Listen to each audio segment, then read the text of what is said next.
అంటే ఇలా రేవంత్ రెడ్డి గారి ప్రభుత్వం రైతుల్ని దగా చేసింది, మోసం చేసింది. ఈ కాంగ్రెస్ పార్టీ రైతులకు మొండి చేయి చూపింది.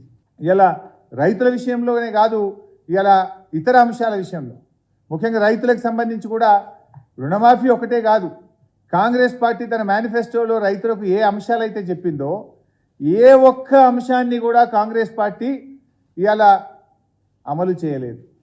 ఏ ఒక్క అంశం మీద మాట నిలబెట్టుకోలేదు. ఈ మేనిఫెస్టోలో వాళ్ళు ఏం చేసిండ్రు? 6 గ్యారంటీలు, 6 గ్యారంటీల మీద బాండ్ పేపర్లు పంచిండ్రు, నోటరీ డాక్యుమెంట్లు ఇచ్చిండ్రు.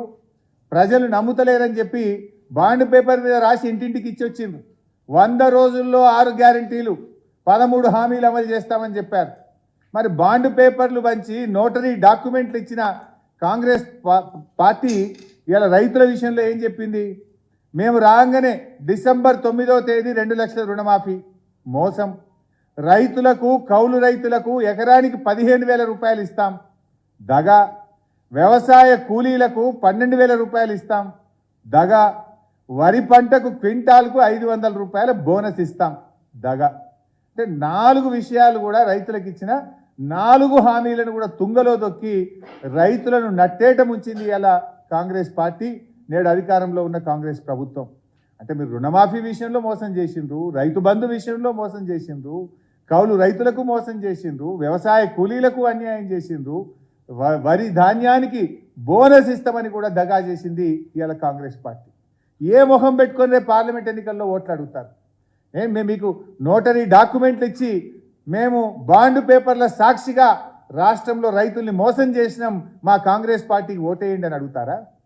10 ఏళ్లలో ఎప్పుడు లేని విధంగా 20 లక్షల ఎకరాల్లో పంటలు ఎండబెట్టినందుకు కాంగ్రెస్ పార్టీకి ఓటేయమని అడగడానికి వస్తారా?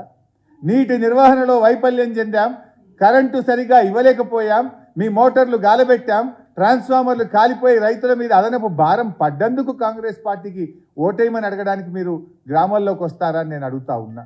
ఇలా కాంగ్రెస్ పార్టీ పరిస్థితి ఎట్లా తయారైందంటే వాళ్ళకి అసలు తీరిక లేదు. ఎంతసేపు ముఖ్యమంత్రి గారు నేను పార్టీ కోసం గేట్లు తెరుస్తా, నేను గేట్లు తెరిచిన రాండ్రి పార్టీలోకి, ప్రతిపక్ష నాయకుల ఇళ్లలకు పోయి బతిల్లాడి కండువాలు కప్పుతున్నాడు ముఖ్యమంత్రి గారు.